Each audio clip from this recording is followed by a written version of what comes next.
Long Doing time. great. Yeah, it's been a minute. Yeah, Yeah. the summers are really a really busy time. However, it's back to school, Mm, and I thought since we're at that time of year, it would be a good time for us to talk about finances and money because, believe it or not, we're moving towards the end of the year.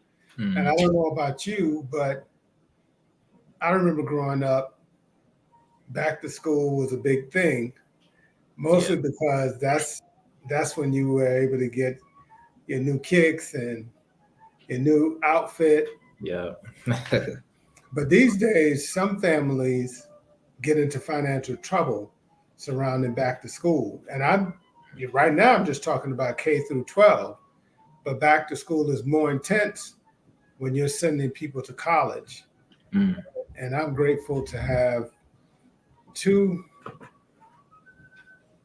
college students this fall. So it's congratulations, man. yeah, it's a lot of fun. Mm, A lot of fun. and a lot Yes. of money. So I'm gonna and, let you say that. Yeah. let me just formally just introduce this is episode 10 of consistency. So we made it to double digits. Um this will probably me and Frank have been discussing is this will be the last episode of this season, kind of. So we'll still be, making videos together. We're just gonna kind of put a rest to the consistency season, and we could bring it back always, but I think 10 episodes is a good, sample size, give us a chance to, change up some of the formats, do some different content. So won't see that it's not the last of us, but we want to end it out with a bang. So right now the final topic was going to be about finances. So I'm going to hand it over to Frank, and then we'll get started. Thank you all for joining. Yeah. So I guess we're going to treat this as though we were in a class, and we'll probably revisit this topic a few different times with this same format and even the same questions. So I don't know if we're in a position where people can share things in the chat. So I guess in the beginning, you and I'll just have to Discuss. banter back and forth with the questions at hand. So here's the first question, and whoever is tuning in, you can ponder this question, and even if you aren't in a position where you can respond now, because I know sometimes people come in and most people watch later, Mhm. and then some people are watching while they're driving home from work or practice, just various places people are coming from or going to. Mhm. What is the first money lesson that you can recall, and who taught it to you? What's your very first money lesson? So, well, for sure, it was my parents who taught it to me. I guess it would be.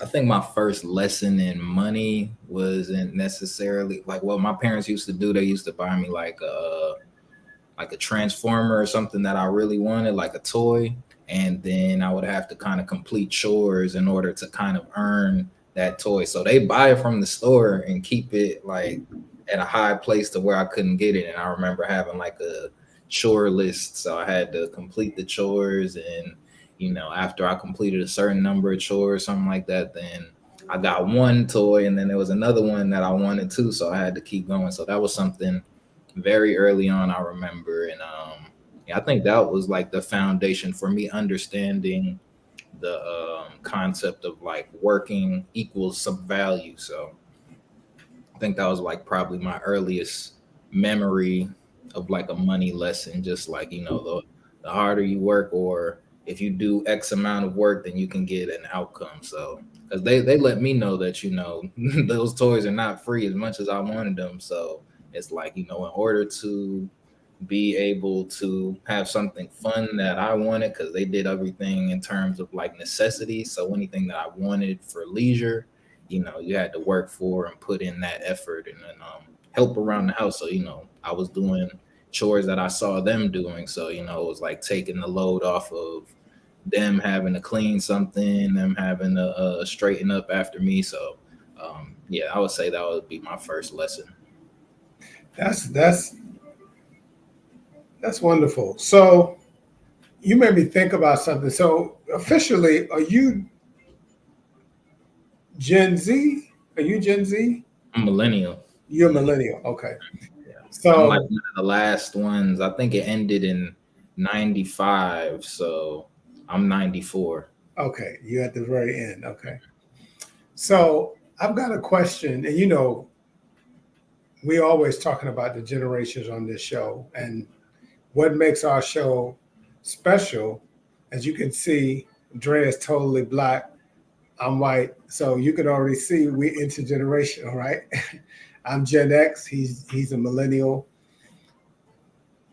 The knock that, and I'm going to give you the opportunity to address this since you're right on the borderline, Okay. and you probably know where this is going. The knock on Gen Z is that Gen Z don't want to work, Mhm. and so I'm sure somewhere in passing you've heard statements like that. What what's your observation? Where does this come from? How is it unfair? Is it sort of true? What are your thoughts? Okay. Gen Z, I'm gonna hold y'all down because I understand. I don't think it's not necessarily that they don't want to work. I think they've seen they've seen so much work being done, like, because you got to think they were born with the internet already. So that's kind of when people, by the time they were like of consciousness, they were seeing people work from home. So they're seeing all these different types of jobs. So I feel like my generation was kind of some of the last people who had to get jobs like right out of school. Um, I'm not saying that Gen Z doesn't, but I think by the time Gen Z entered the workforce, there were still a lot of millennials occupying those high school positions. So it wasn't really much room for them to get in. And I think a lot of them really more focused on going, I think they might outnumber us in like higher education, people who went off to college. I don't know the statistics behind that, but a lot of the um, Z people that I know are like attended school. So, and I think in school you start to see they're coming up with different examples of money making. So I think before, like a lot of millennials saw rappers as and basketball players as being the money makers, but now they're seeing so many people make money online from their phones and just on the internet that there's the potential that you have to make from doing a TikTok going viral as opposed to what you're making working at McDonald's is, they're willing to take that trade off. And even if it's just a couple of dollars here or there, they feel like they still have that ability to control their time. So, I mean, I know a lot of people who are Gen Z who are in the workforce. But I think as you get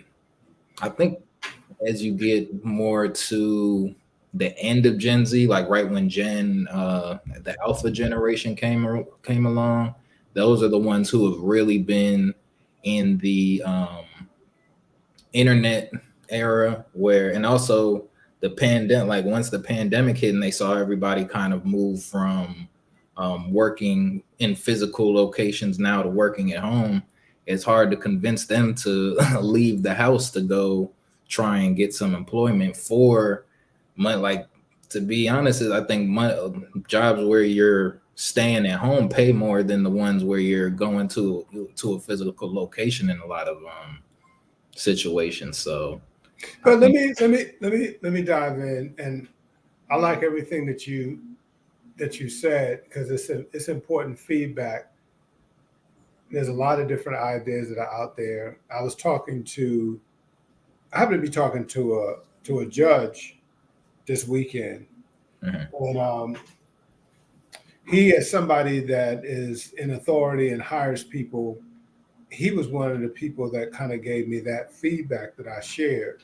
Mhm. And another thing, now this is not just Gen Z. This is millennials also. One of the things we hear is that people in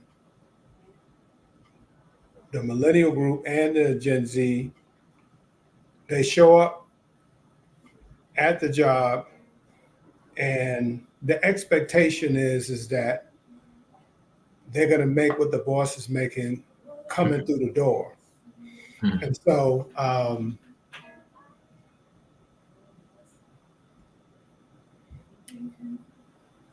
is that is that accurate, or and if that's true, what why does that make sense to come into a company and feel confident that you can make the top pay walking through the door? So for that, I'll definitely say it's because of the internet. Because I just feel like we have so much more access to this information than I think people in previous generations going in. Like before, you don't even know. You just signing up for a job. You hear about the average pay somewhere, but now we're able to look up how much this job is making. So you're like, okay, this job ranges from 40K to 80K or something. So a lot of people are going in where the job's probably expecting to pay them like 39 to 40K, and then they're asking for 50, 60K just because they've done their research and now they want to land in the median. So I feel like that's a big contribution to why you would think, or why we're coming in with such a high asking price. Because I understand, working in companies where people have been there for a lot long, like 20 plus years, and a lot of them may have started off super low and are now at a decent now making a decent wage after being there for so long, and then they're not thinking that somebody else coming in new should earn that much money. But that's kind of where times are, because these positions have to still be able to kind of keep certain people to a certain level in society, or a certain income status in society. So um like for developers, I know people who've been at a company for, probably they probably came on making 50,000 20 years ago, which was great money. Well, maybe not great money, but decent money when they had started, if they were starting around, my age or something. So a good salary during the time. But with inflation being so high, it's like, yeah, you're asking for a high number, but it's still not necessarily getting you everything that type of salary would have gotten you back then. Like I think so many people kind of come out, like at first you never would have thought, or you thought that you don't get a six-figure job until you're 10 years into your career, if you're sticking at one career. But now you can a lot of people coming out of college making six figures pretty simply. So I think that's it's more just an inflation thing. Like a lot it's difficult to say why, like, we have that. I think the what would the word be for it, that kind of like, not arrogance, but that feeling of like wanting to, of having that status already. It's like So let me chime in there. So there's a couple of things. mhm, One of the things that, and I was just talking to my friend about this a couple of days ago. One of the things that I admire about Gen Z and the millennials, and the Gen Z is on it even harder than the millennials, is this idea that I don't feel like I should be obligated to work 30 years for this company, I feel like I want to maximize the opportunity, the benefits that's here, Mm-hmm. and I get that. So here's the balance to it, because again, I appreciate that, and there have been companies that I can look at in the past. I've been entrepreneurial since my 20s, and I'll go later on. I answer the initial question for myself. So I've always had my own thing going on. However, I've also worked jobs, and they've been jobs that I've been loyal to a fault, and Right. that's I don't see that same kind of error happening with the Gen Z. However, this is what I've observed as somebody that hires people to do jobs. Mm-hmm. You have to hone your craft.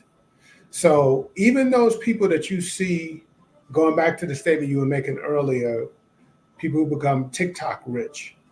Most of the people who become TikTok rich are people who are trial and error. They are grinding. They're figuring it out. They're putting the sweat equity in to become competent at whatever it is that they're doing. Now, you might, just like hitting the lotto, you always have those outliers. Mm-hmm. You might have that those one or two people who just had this video that went nuts. But by and large, those people who you see, and if you can have a conversation, and we both probably know some of these people, you can have a conversation with those people, they will tell you that they've been grinding, they've been they're working, they've been Mm-hmm. studying the craft, they've been talking to people. And so one of the things that I think is not as popular today as it was 30 years ago is this idea of apprenticeship, and saying, okay, I want to be an understudy. I want to learn everything that you know, because yeah, to I may make a little less doing that initially, but after I know what you know, in short order, I'm going to make more than you're making because of everything that I already know, in terms of technology and otherwise. So somehow for me, that part is the disconnect, the understanding that, okay, let me be consistent, since consistency is our theme. Let me Mm-hmm. show some consistency at excellence in doing this, and let them see me consistently doing this right, and decide that I'm an expert. Because in sports, in Mm-hmm. most industries where we have the GOAT conversation, like we were having the GOAT conversation around rap and music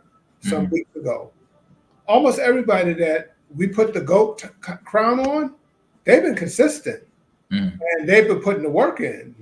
We're not talking about hit and miss, Right. because even those people who, if we talk music, because I know you know a whole lot more of the more recent artists than me.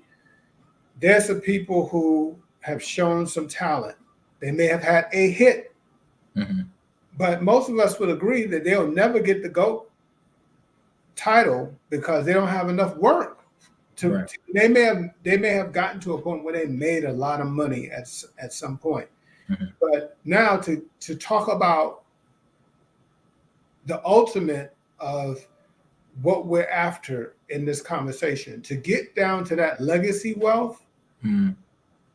the kind of wealth that probably your parents know about, my parents know about, I know about, from what you told me you know about. There is the consistency piece, and I'm seeing that that's a Mm-hmm. missing link with a lot of people. Okay.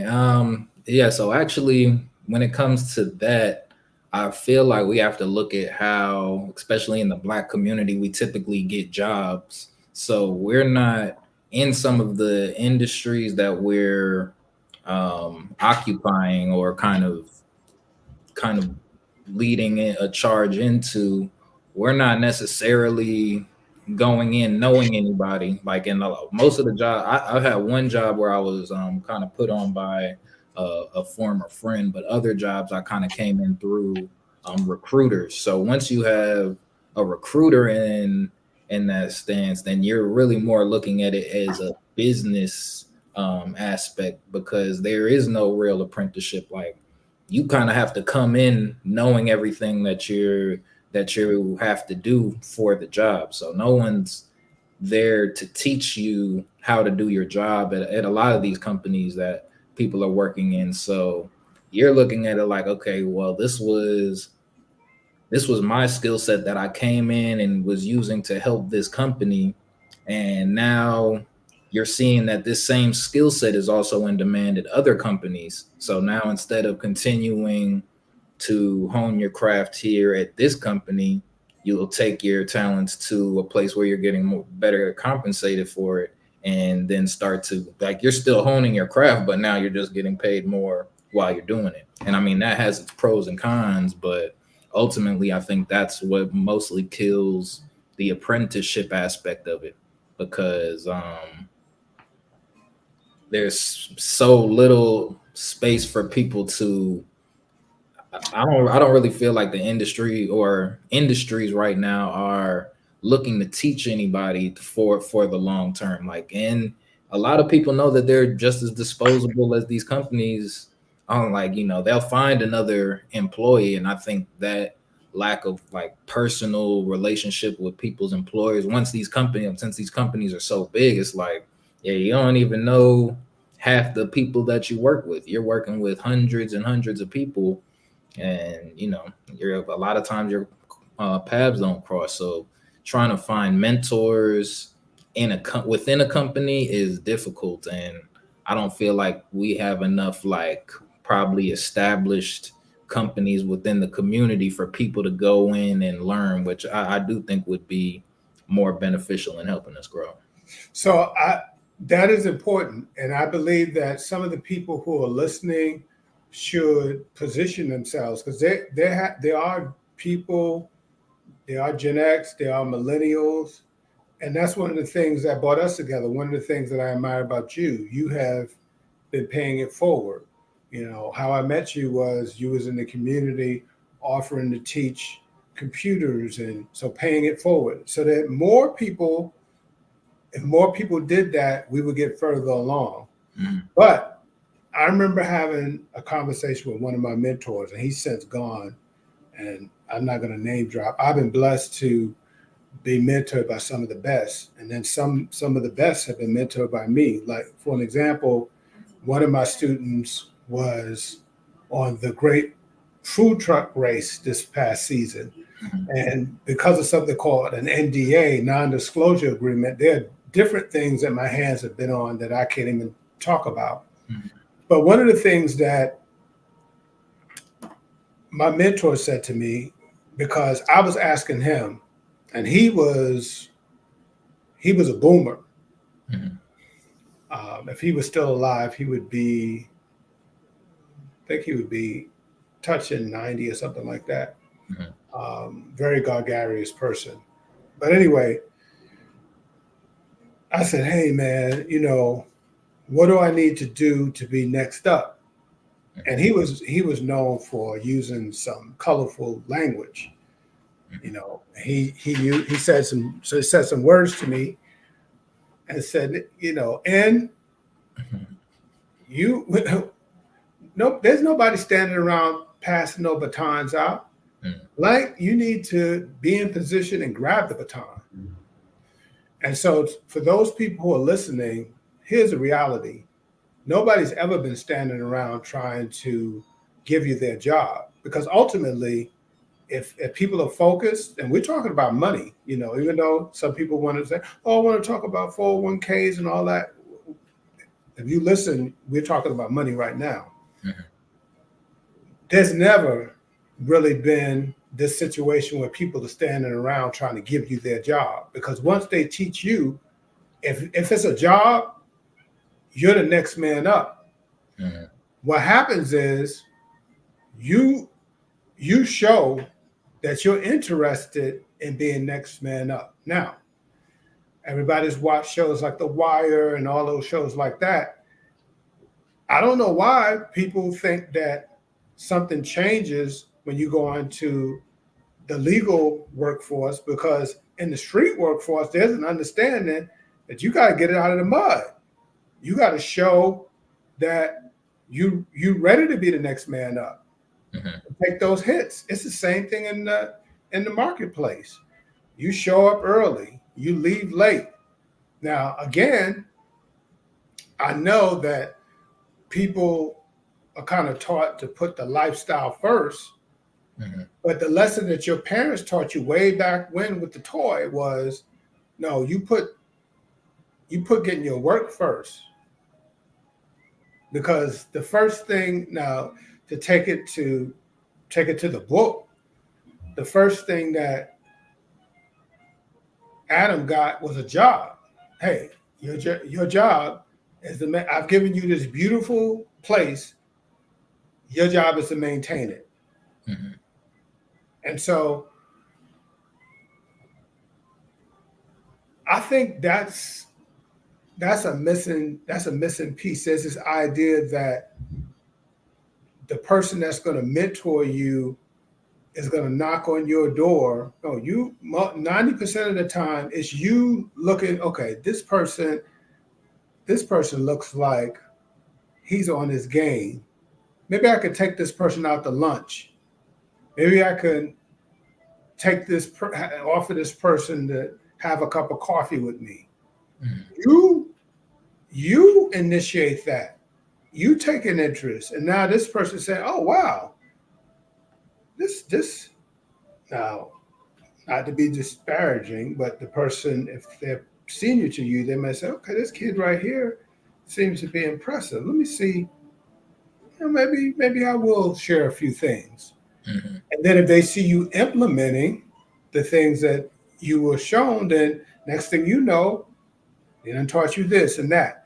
Here's a movie that I'm going to recommend to everybody. You may have seen it already. It's called The Black Godfather. It's the story of Clarence Avant. If you want to understand how money works, watch that movie. Clarence Avant was in an industry that he wasn't supposed to be in, and the part of the industry that he was in. And so he was fortunate to be taken under the wings of a giant in that industry, and the rest is history. You name it, all the who's in entertainment, they call him the Black Godfather, Clarence Avant. But again, he took the initiative to show that he was proficient. He had some proficiency at doing something. Here's the thing, and yes, perhaps the Gen Zers have more degrees than any of the other groups, perhaps. But what I learned in college, and one of my friends, Leote Blackman, she shares a tip that she got from I think it was her aunt or somebody. Mm-hmm. Her aunt taught her that you go to college to learn how to learn. Mm-hmm. So you've got this big fancy degree, this title. All that degree has done is prepare you to learn. Now you can learn. That's something my dad say all the time. Yeah, you don't really know anything. Now you have the potential to learn. So now you could go in the marketplace and learn from somebody that's really doing it. But you showing up with a degree, thinking that because you have this degree, you know what you're doing. Oh, you're now in a position to learn how to do what you're doing. Mm-hmm. Right now, I kind of feel like when it does come to young people seeking, I don't feel like anyone is really seeking out mentors, because I don't feel like anyone has a desire to do anything. Honestly, like in terms of all of I think they see issues with all occupations. So there's nothing that, like, I have my nephew over here. There's nothing that he's about to be a freshman in high school, but at this moment, there's nothing that he's necessarily dying to do. We asking him, what would you like to be when you grow up? He doesn't and that's like pretty consistent across the young people that I talk to. But everyone's just like, everybody just wants the money. Nobody really necessarily cares about a career at this point, and so they'll do a little hustle here, a little hustle there, as long as they got enough money. So they're not nobody's really, to my knowledge, really that career focused. So I think that's another reason why nobody is seeking out mentors. Even me, like at this point in my career, I'm not really looking for uh, a mentor in software development anymore. I was looking for one earlier on in my career, but one, I don't think I knew exactly what I was looking for, and two, there was nobody who I knew who was doing what I was doing. So since I was in a new field, um, really didn't have the I wouldn't say I didn't have the option to have a mentor, but I just didn't know how to go about getting one at that time. So I think as more people, are completing school and just trying to figure out what's the best way to get money, they're like, well, okay, I can get on at this. They're looking at it like, because now college is almost the introduction to a certain level of income. Like, yeah, you can get the standard jobs graduating from high school, and if you're lucky and know some people, that's kind of more of the only other way you're gonna elevate in society these days. Like, some people do get lucky and stumble onto a open position, and then they have their chance to work up. But a lot of people not trying to spend 10 years working at a low level position to get to the VP, and then get like, that's kind of something, like, I don't even hear them talking about that in school. And this is different professions. Like, my sister, she's in accounting, and she's one of the only people who I know, in terms of like they have a career path for them. Like, be she's a CPA, or I hope I'm not messing it up, but she's in accounting, and then like, so her next step would be to um kind of go private, or work for a company by herself instead of working for her firm. And so, she has more of a career path than I would say me, because at my point, I would just go to like higher levels as a developer, or just like more senior, which is cool, but I'm not necessarily.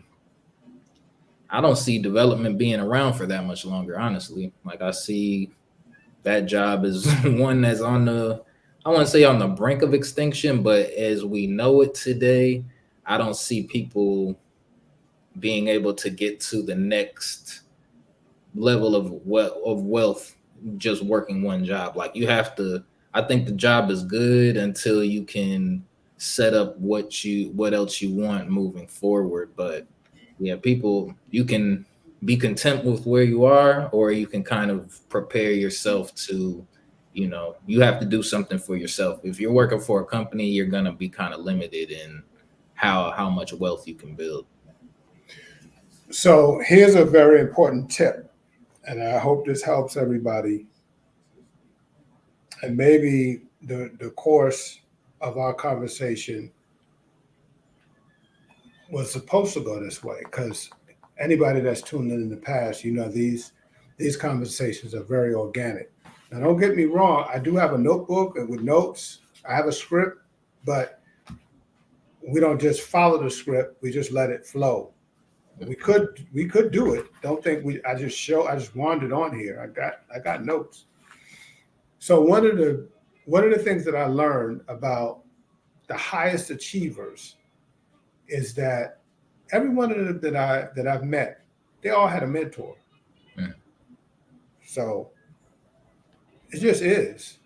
They had somebody who they could call and whose brain that they could pick. I've got I've got more mentors that I can count on my digits, because you can have a mentor for your career, then you can have a relationship mentor. Let's say that you're looking to take that next step with your lady. You might say, okay, what's a couple that I can look at and say, okay, what's a man that I can talk to has, who seems to have what I want in a Mm, relationship, and now this person has become your mentor in that area. mm. LeBron James, to my knowledge, was the first basketball player to become a billionaire, to my knowledge. If there was somebody else before him, I don't know. Well, But man, Michael yeah, Jordan. Yeah. yeah. But um, he decided to, the guy's name just went out of my head. Bill Gates buddy. I don't know any Bill Gates friends. I should. No, the financial guy, the stock guy. Warren Buffett. Well, Warren Buffett, right? So Warren Buffett, one of the richest men in the world, is LeBron James's money mentor.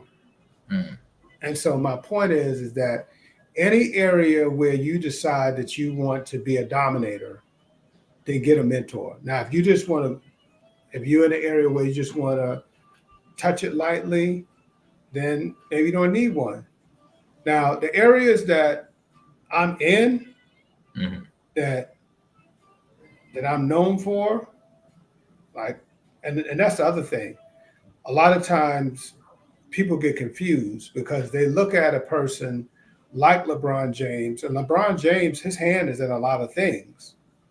But if I ask anybody, what is LeBron James? They're going to say a basketball player. mm. And then his success as a basketball player has allowed him to spawn and do several other things. So if Right. you have to say, okay, what is FLW? FLW is a teacher. So in some places you'll see me as FLW, the teacher. So me being an educator for most of my career has positioned me to do other things, Mm-hmm. and I do a few things, but that's my that's my thing. And so I would tell people and people who are super talented struggle in this area because they become over stratified Mm-hmm. and they're doing all kinds of things. But I'm telling you, the people who become known for being the best is because they focused in a particular area and became the best in that area. Mm-hmm. Then allow their success at being the best in that area to put them in other areas. Like if I said Rihanna, and we both know that Rihanna is into fashion and cosmetics. Mm-hmm. But when we say Rihanna, we think music. And her success in music is what positioned her to be in those other areas. Right. And so I know a person right now that is very talented and is struggling tremendously, mostly because this person's just way over stratified, trying to do too many things at once. And one of my mentors say the main reason why men fail is not for a lack of talent, it's because of broken focus. Mm-hmm. And we're talking money because the people who are the highest earners, almost to a man, you will find that they have focused on something and they became expert at that thing. And then they branched out from that thing. Mm. Yeah, I think honestly, yeah, speaking about with broken focus, I think that's a big culprit of it because we have so many options and like I said, we see so many different ways to make an income. We're just kind of hopping from one to the other, waiting for one to really stick and just land us the big bucks. But that's another reason why we go into so many like, okay, well, we're expecting this much because it's like, well, if you're not going to give me that much, then I can go over here and get that much. It might be a completely different field or something, but now people are just chasing more of the money. But it's survival time because right now there's such a limit on all types of jobs, not even just corporate level jobs, low level jobs. Like it's hard to find a part time job for a lot of people right now. And I kind of just see that trend continuing. I don't really see a lot of these jobs continuing to be around to where you can just get a job that pays $15 here, $15 an hour. It's on like, especially if they move. I feel like if they move minimum wage up, it's really getting kind of it's getting scary out here because they actually I did just recently hear that they're in New York. I think some restaurants are um, like outsourcing being the cashier to people into Tijuana for like $2 an hour, something like that. So yeah, so it's coming quick to where people can't get these jobs that are gonna, but at the same time, these jobs aren't they can't pay enough to sustain anybody in America. So it's like those jobs do have to get outsourced at this point because of the price of living here. Like you can't you can't live on $7 an hour in most places. Even in Georgia, that's for a high school student to just get some clothes money. But yeah, you can't be a grown adult making $7 an hour here because there it's not going to cover anything. You can't have any place to stay, and if you are fortunate enough to have a place to stay, then you're certainly not eating and you can't afford a car, and so you kind So of Dre, here's the point that you're making, and it goes back to what I was saying earlier. It's a trick, and in my other work, we would say it's a trick of the enemy. This idea that whoever they are going to make things right for us. They are not going to make things right for us. Now, the one thing that I have to, again, give Gen Z and the millennials a lot of credit for is this interest and willingness to try different things. mm, However, the consistency piece is, I think, and that's how we ended up starting off with that topic. That's the part that may be missing. In other words, yes, I've decided I've taken an interest in this. mhm. How long are you spending with honing your talent in that craft before you give up on that craft and move on to the next shiny thing?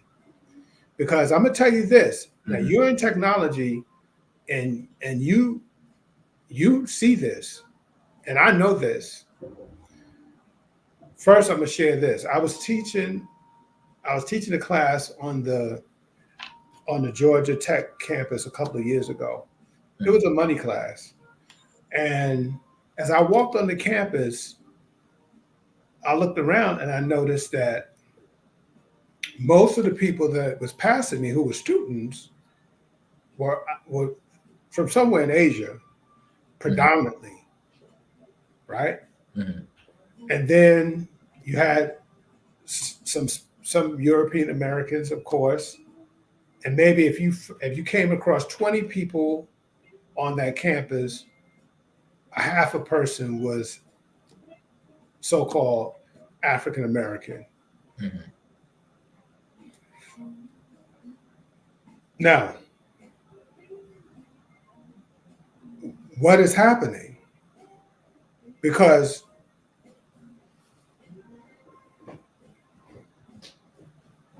we know that the ability to do math and science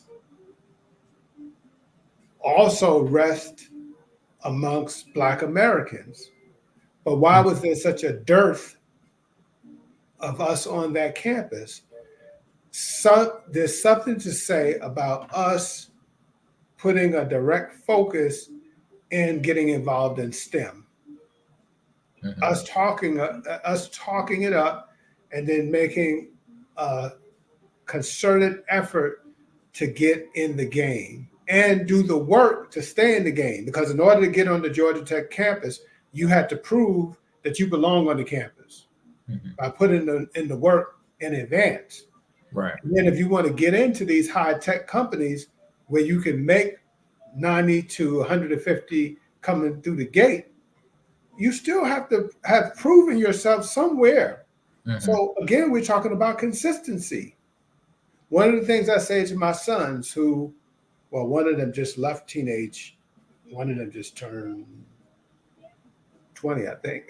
My math is good. Yeah, 20. One just turned 20. One just left the teens. But I always tell them, yes, Gen Z has the technology, but then you have to spend the time with the technology to figure out how to work it in such a way that you can make money from it rather than it you just being a consumer. Mm-hmm. Right now, from my observation, most African Americans, as Malcolm would say, so-called African Americans, so-called Negroes, know enough about the technology. Now you're an outlier because you're one of the experts. Know enough about the technology to be a consumer. We're not talking about that. We're talking about knowing enough about the technology to be a dominator, to make 100K from it. Mm-hmm. I think when it comes to I think with the technology and people getting so much information on technology, that's another reason why they feel they can switch industry so easily, because they have, like, people have the ability to look up, find influencers who are telling you, oh, this is a day in the life of being a project manager. This is the day of the life being this person. So it's like they can just put in a simulation and like, okay, I could see how that goes. And it's kind of, once you're in the job force, you kind of see that, all right, you can take skills that you were doing here and apply them here. So I think that's a big reason why you see so many people job hopping. Like, and it just goes back to, I think a lot of us have been given that mentality to never settle, really. So, if we're never settling for any of these positions, or you don't settle for when you feel undervalued, that's what's causing people to switch and flip flop so much when it comes to these different job positions. And at the end of the day, we know that we're disposable, so we always have to be, or we've seen so much layoffs and job losses, like we always have to be prepared to be ready to get the next thing. And a lot of times you might not be able to stick in your industry because jobs might have ran out in your industry. Like, if you weren't ever able to make a pivot at our stage in our job careers, for most millennials, it's like, yeah, if you don't have the adaptability to change careers, then you're going to be very hard pressed to find the same job paying the same amount that you were just making. Because if you choose to just stay in your industry and don't get another certification or do something to add to your portfolio or your resume, then you're going to drop in the market instead of getting anything else. So you have to be able to make a pivot, or switch industries in order to survive out here, and in order to sustain yourself. Now, I do believe that for some of us, we can make ourselves very difficult to fire, very difficult to let go. And so, part of what I'm going to challenge some of us to do is to be so good that whoever's in charge will hurt letting you go. And that's possible because I have been on jobs where people around me were let go and they couldn't afford to let me go because they was going to lose a lot of paper Mm-hmm. if they did. And so what a story that one of my mentors likes to tell, because it's a two-sided coin. He had hired this lady to basically be his office administrator, excuse me.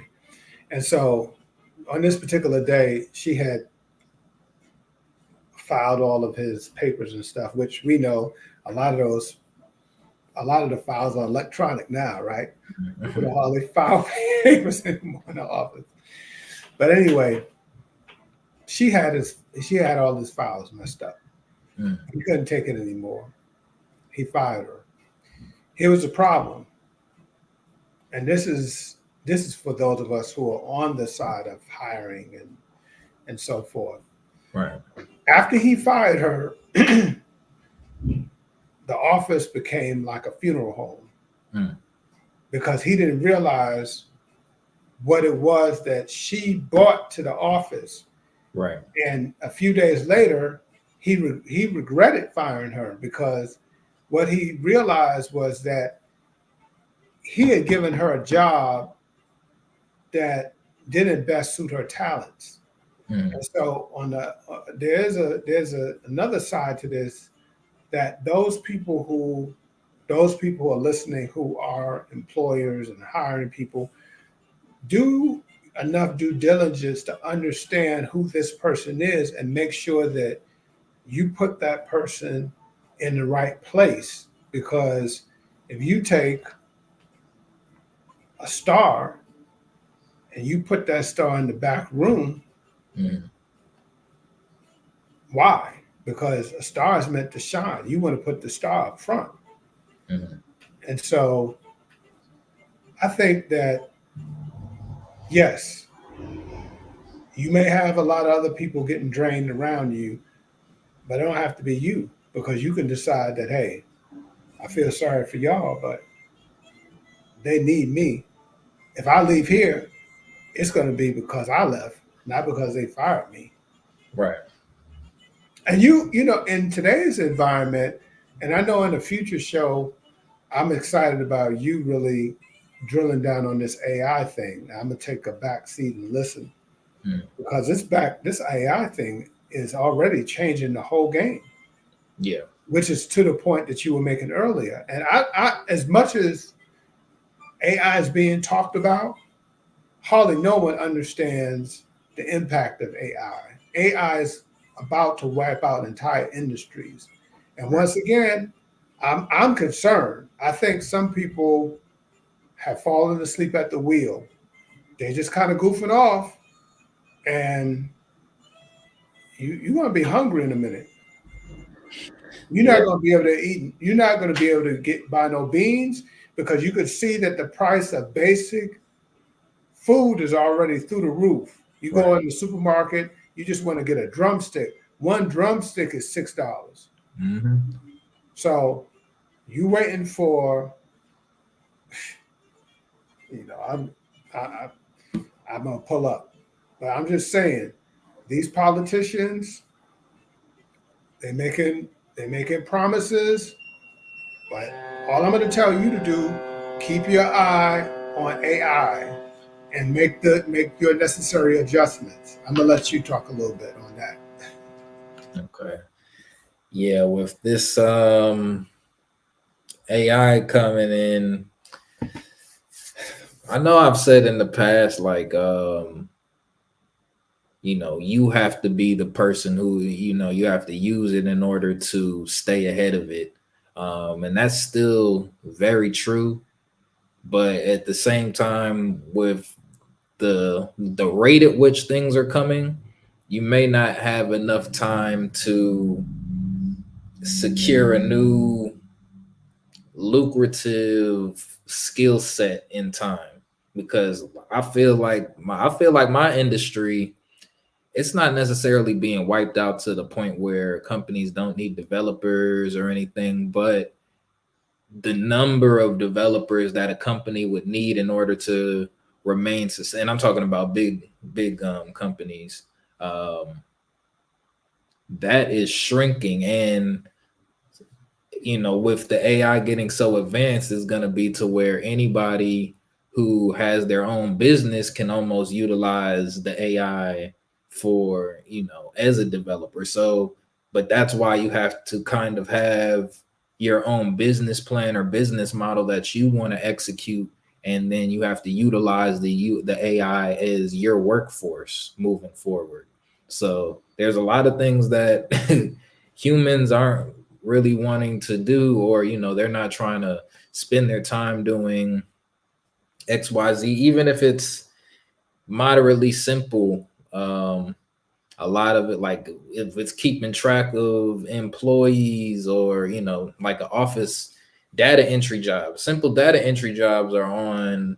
uh, you can't really underpay somebody for that, because it does require so much brain power from a lot of people. Like, you think you could get somebody doing data entry for $15 an hour, and then somebody's going to be like, no, this is way too much work. Once you really, because you also have to remain productive throughout.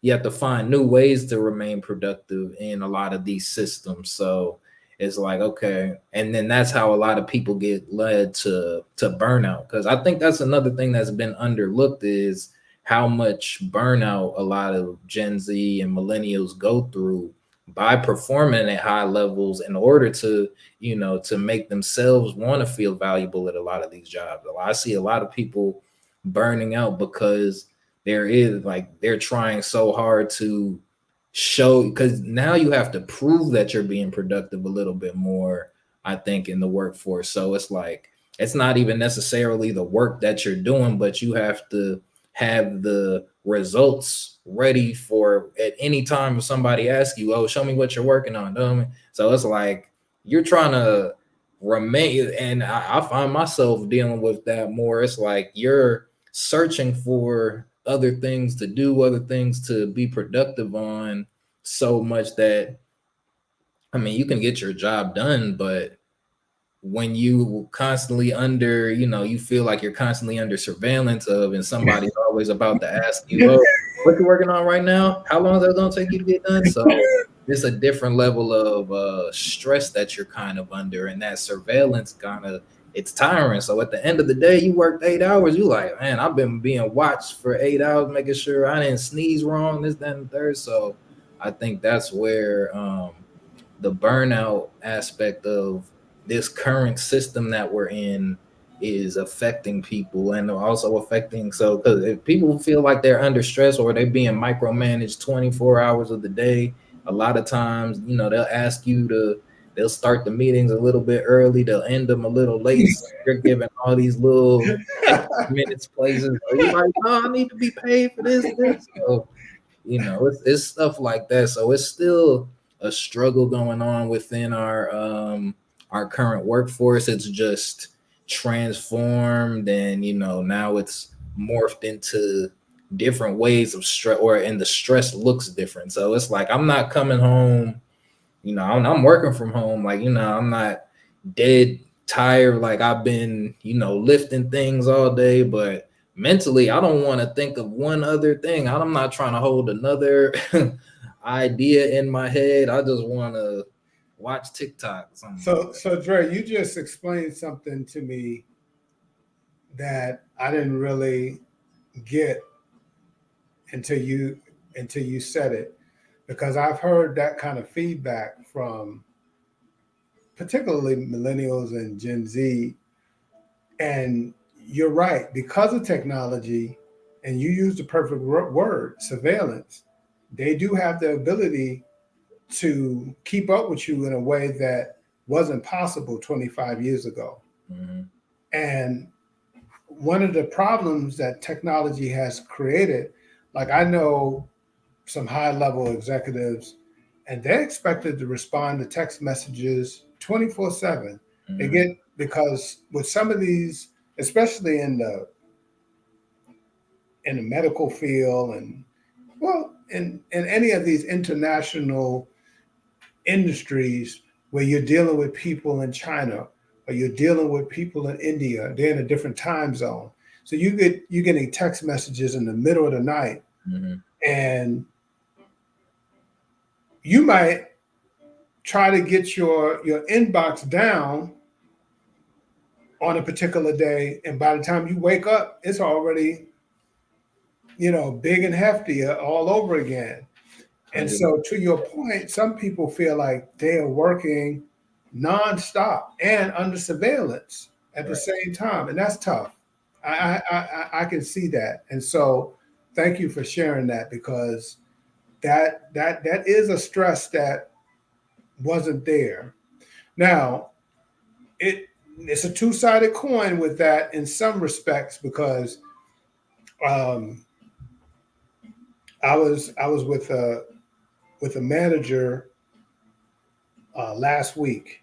Mhm. He was sharing that he had a group of people on a night shift at the job, and he just showed up unannounced.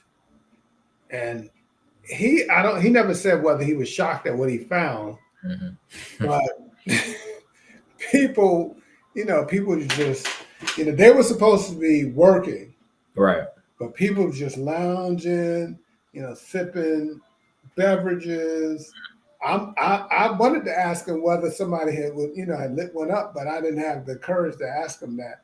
But Mhm. he was so disturbed by the scene. He called the person who was supposed to be managing them into Mhm. a separate office. He said, "When I return in the morning, I want all these people to be gone." Mhm. Fired, he fired about 30 people on the spot. And so I I wonder. I think it's two sided. You've got those people who are natural micromanagers, Mhm. but then you also have those people who have kind of messed the game up and create micromanagers. Because I wouldn't be a natural micromanager, but at Mhm. the same time, I'm not going to sit around and let you just goof off, and I'm paying you this amount.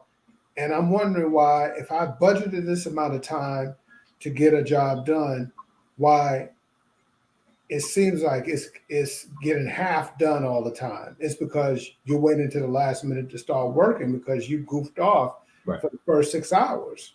Mhm. So it's just like, a lot of people don't know this, but part of why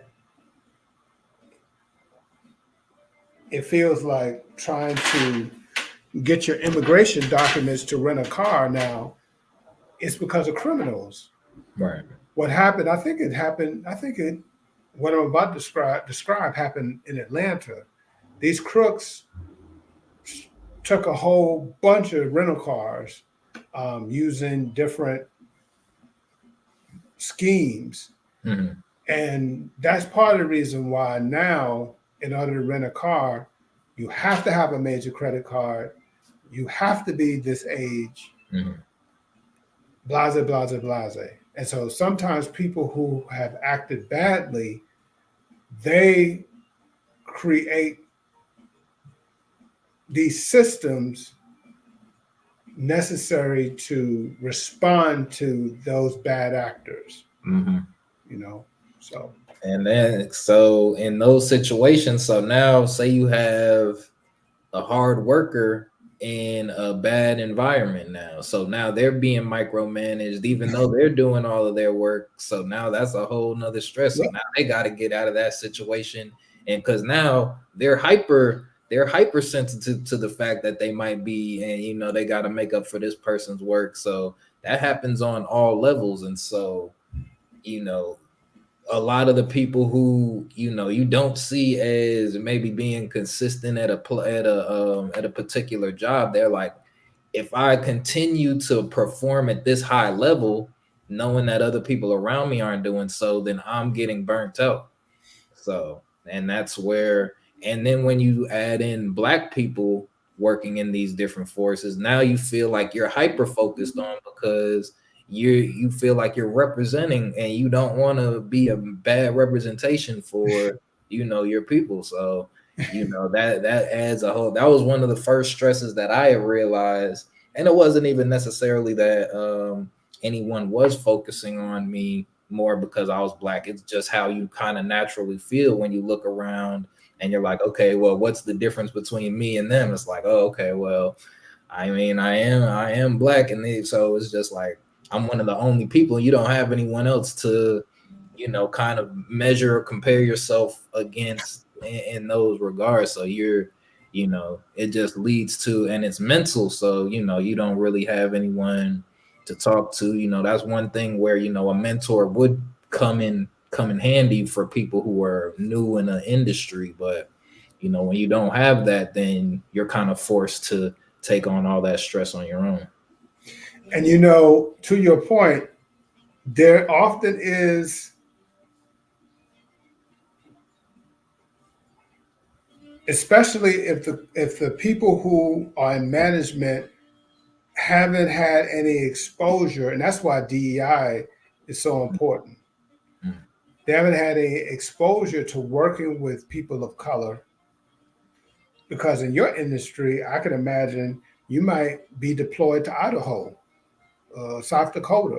You can end up anywhere. Right. And so if you go to some part of the world, you've been deployed to some part of the United States where there is two black people in the whole state, it can be rough sledding, because all they know about black people is a couple of episodes they saw on The Wire.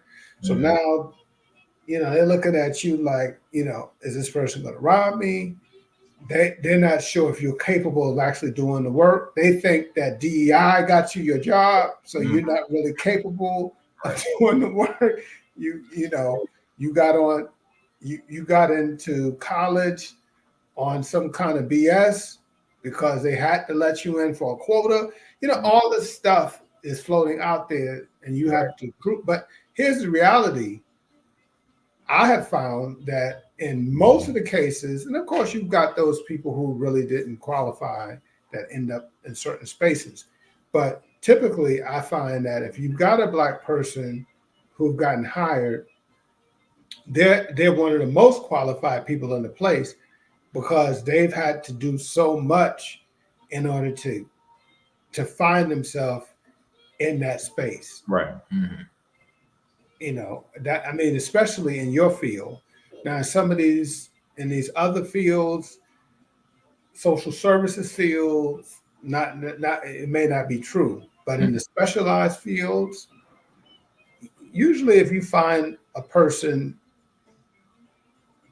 that's black that has made it into that position, it's because they've had to work to prove themselves at every level up to the point where they are. Mhm. And I would say that if you got this other person, whether they be black, white, or polka dot, who's not getting it done, you might want to either help them to get it right, or not not spend a whole lot of energy in association with that person, because at the end of the day, if that person is the right complexion, the assumption is that they're capable. Mhm. And now the energy that you should be taking to further your craft, they might invite you, that same person that's halfway doing their job, they might be inviting you to all of these different happy hours and opportunities to goof off.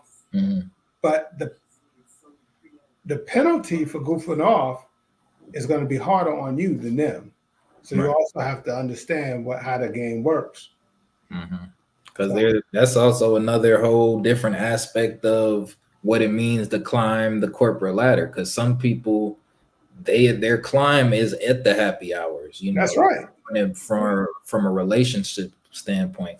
That also goes back to how we get onto a lot of these jobs. So if you got on because your father worked at this company, and then you got an internship early, and now you just kind of working there, as opposed to you just are a random hire through a recruiter. Like, they use recruiters, so they have limited liability on if they got to let you go. So you're there for, okay, well, they don't even want to fire you directly. They go to the recruiter, and like, okay, this ain't working out no more. So it's no longer, just Right.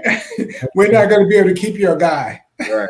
And then the recruiter, it's the recruiter's job to come tell you, like, they're not gonna continue with you. Wow, that's dirt. That's true, but that's how it is. Yeah. On this, so and yeah, that's was one thing that I've grown to like. And as more people elevate and get into higher positions around me, like it does get easier to bounce back because hopefully your network is growing and people in different places, and you can leverage your network in order to get new positions. But for a lot of people starting out, they don't have that luxury. I know I didn't have that at the very beginning. Or I'm probably had more opportunities than I was aware of. My parents would always tell me to reach out to these people, which, when not knowing what exactly I wanted to do, I never felt as comfortable reaching out. But like I said, it wasn't necessarily like I was dead set on a career. I was just trying to take what I learned and use it to get paid.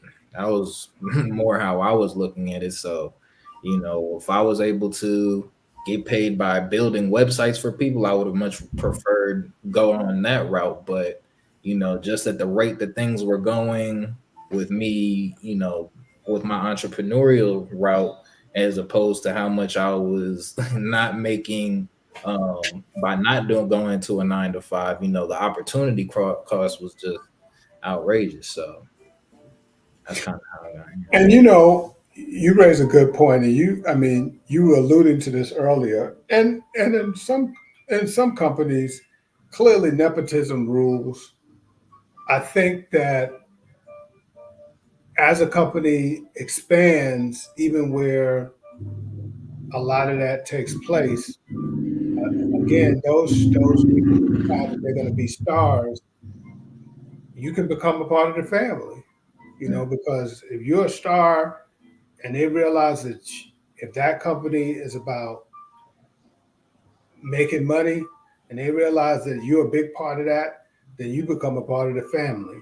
That's how that works. Yeah. And let's face it, part of what we should be trying to do is figure out how to put our family on and Right. build and build. And we're going to dig more into that the Mhm. next time, because I am concerned, and you raise a good point, that a lot of young people just seem to be wandering. You ask them, I remember when I was in elementary school, or when I was in elementary school, you'd ask the class, "Oh, I want to be a fireman. I want to be this. I want to be that." Yeah. And then you for the most part, even right up to high school, people had an idea of what they wanted to be. But you're right. Now you might ask a young lady or a young man what they want to be, and they can't really answer you. And again, when you think about building, and that's why studying people like Booker T. Washington is so important, because you had Du Bois, who was the intellectual, and say, okay, get it here and create it that way. But I think we got to look at it from both sides. Booker T. Washington said, what is it that your hand can do? And any people that plans to stick around needs to be diverse, because people are always going to need some place to stay. Mhm. So ultimately, any true society needs people who can build, engineers, carpenters, plumbers. Those are still necessary fields, because if your toilet backs up right now and it's severe, you need a plumber. Right. And so we gotta change this, because everybody can't be a YouTube star. And the fact is, only a small percentage of people are going to be a YouTube star. So I remember during my generation, they had to tell us, hey, only a small amount of you are going to the NFL. Only a Mhm. small percentage of you are going to the NBA. You know why? Because there's only an X amount of seats. And back when they were saying that to us in the 90s, they were recruiting primarily from the United States still. Mhm. But now the whole world is competing for those few seats in the NBA. Yep. So if you're investing all of your energy in trying to be the next LeBron James, you better spend your whole life in the gym Mm. because you competing with the whole world. So you eating popcorn and just chilling out, and you just going to show up on the court on game day to perform. You are not going to the NBA. And if you think you're going to be a YouTube star and you wander onto the internet when you wake up at 1 o'clock in the afternoon, you are delusional. And you get ready to be very hungry. We live in a time of delusion, man. I will not lie to you. People, and it's not so much that they want to be delusional. It's just that the people's success is what's being marketed. So, they do believe that they have the ability because they're like, oh yeah, all you need is one viral moment, one viral TikTok, and then you'll get brand deals. So, and they hear that and they like, oh yeah, well, if I can just make it there, then they'll do a little quick gig until they get their TikTok career off, their YouTube. And there's so many different platforms. So you tell them, oh well, I might not be a YouTube star, but I could be a Kick star, or I could be a Twitch star. So, there's so many different platforms that people kind of turn to when they want to, they don't want to work. So, or I wouldn't even say don't want, because you do still have to work. It's a different type of work, but the people who don't want to necessarily decide on a working career, I would say. But even now, I see a lot of influencers, like, letting people know that, yeah, I can't sustain myself full time doing content creation anymore. So they're like, this is still just a side gig. It's a lucrative side gig, which I think a lot of people should, aim for. I mean, this channel isn't monetized yet, but if it was monetized, then it could be a very lucrative side hustle. So people kind of, I think a lot of people also want that multiple streams of income, so kind of avoid having to lean so heavily on their one job that's probably not paying the highest salary. So people will just want to, everyone's trying to protect themselves. So this is going to be my next to last word. Okay.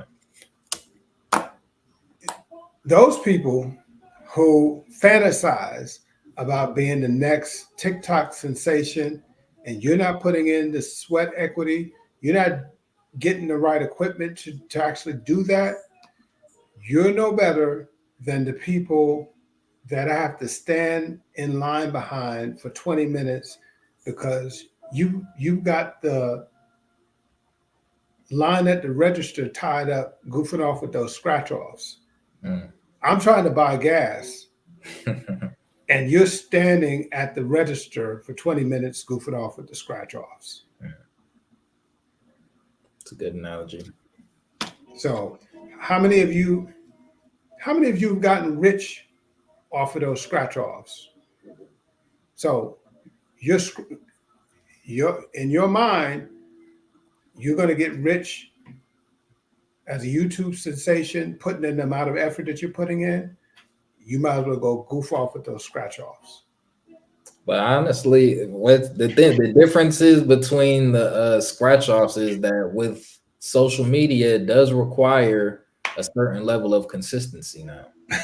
I think about that. The people who are consistently on every day, they're growing their following. Like, they might not be talking about much, but if they see they getting 100 people to tune into their Instagram live a day, they might not be getting paid off of it, but in their mind, like, that's another thing, because the clout now has become like, you can monetize your clout. So if you can draw 500 people to your live every day, then they're saying, well, maybe I could get a brand deal, or some people will leverage it like that. But then that leads you to the trap of all of, now you have to really trade your whole life for because now people want to know what you're doing 24/7. Now you have to make sure that you're, presentable. So it's a whole extra cycle that it does require consistency, but a lot of people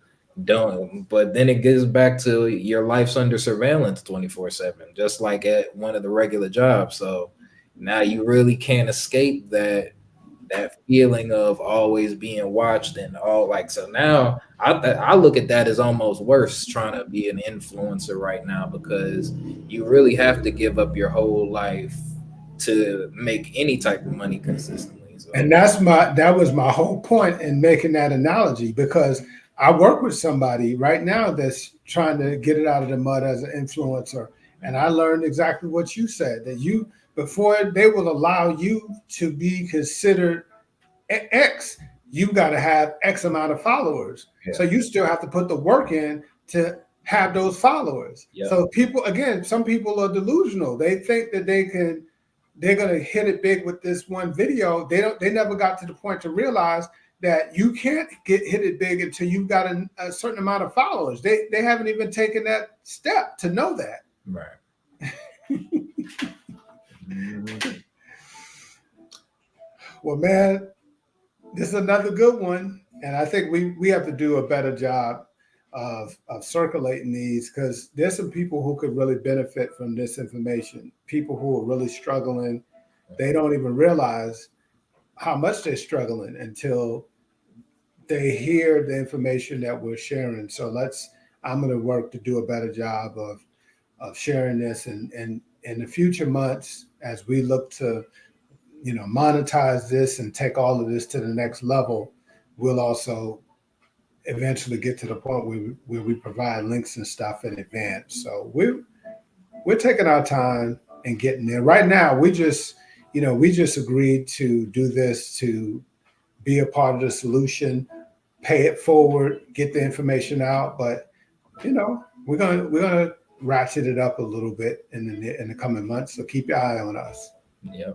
Yeah, we're gonna definitely cut this one up. We got some new AI technology Yep. helping us do some edits, getting some TikTok videos. I think there's a lot of valuable information in this one that can be cut up and distributed. And really, shoot, the views we got on TikTok killing what we what we get on YouTube, and that's only from a couple of videos. So Okay. that's Okay. one of that's technology right there. So thing we made it 10 episodes of consistency, and I think that this is a great time to just kind of end the season.